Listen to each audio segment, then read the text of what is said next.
what's the overall, if you had to write the lead on this story, what's the lead? Well, it's down here, 7.020. 7.020. 7.020, okay. Yeah, going across, we anticipate being in pretty good shape at the end of this fiscal year. Okay.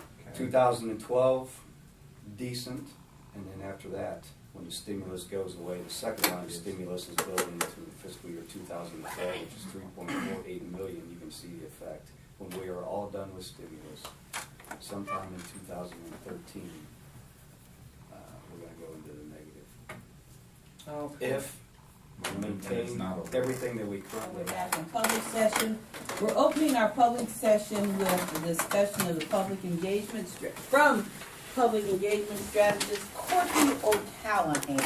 And Michelle, why don't you start by introducing him and letting everybody know how we were able to get him and so forth. Corky has done a number of public engagement, and when the board said, we want to do some kind of a public engagement strategy, Chris Smith and I talked, and Corky was involved with Plain, and also involved with Northwest. Northwest did kind of a double phase thing where they did public engagement, since and theirs was really, they couldn't get new money passed, and they needed to figure out what the public was thinking. And then they did a levy phase with another consultant. This is not related to a levy. This is related to engaging the public and getting them to converse about what's going on in our district, what their concerns are, what they like about things, and really just a process of getting people to talk. And so Corky and I have met several times. We have talked about the fact that you all would like to kick this off with some kind of a large group meeting and then follow up with the strategy that he'll describe to you today. And just really kind of engage in some discussion with our public. So with that as the preamble.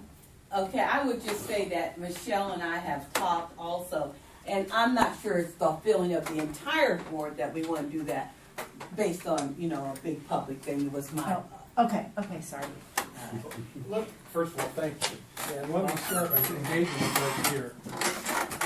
Engagement starts here. It starts, Okay. It does. It really, Okay. it's to me an engagement. I'm doing an article for the Arizona School Board Journal, and one of the questions: what's the difference between public engagement and public relations? Good question. It's kind of the pivotal one, and I'm working on it now. I was actually working on it in there before I came in here, and PR is a great way to build an image and to share information, but you want to generate understanding, you want to generate commitment, and you have to engage people. Give me that. Roll over it. That's it. Yeah, I forget I have one. There needs to be engagement. I'll make it really quick. 25, 30 years ago, I'm from the Dayton area. And I got involved working in campaigns. Candidates and issues. My background is journalism. I'm not educated. And, we got lucky the first couple campaigns passed the issue. I was in my late 20s, so I figure I was an expert already. It's a humbling profession. And the next few districts, people weren't prepared. They didn't understand the need for the money. They didn't trust the leadership. And so there was no sense of urgency, and we got killed. So I go, there's more to it than just the campaign. It doesn't matter what color the brochure is or what you do if people don't understand the need for the money. And this was a long time ago. And that put me on a different track.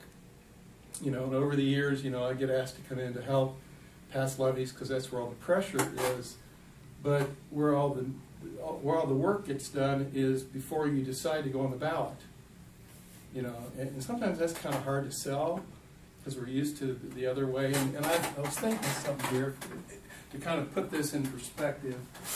Because, this is a learning thing. For me too. Here's how I see it. Now, I use the tip of the iceberg theory. Okay, and this is where we sell the solution. And this is where the campaigns are.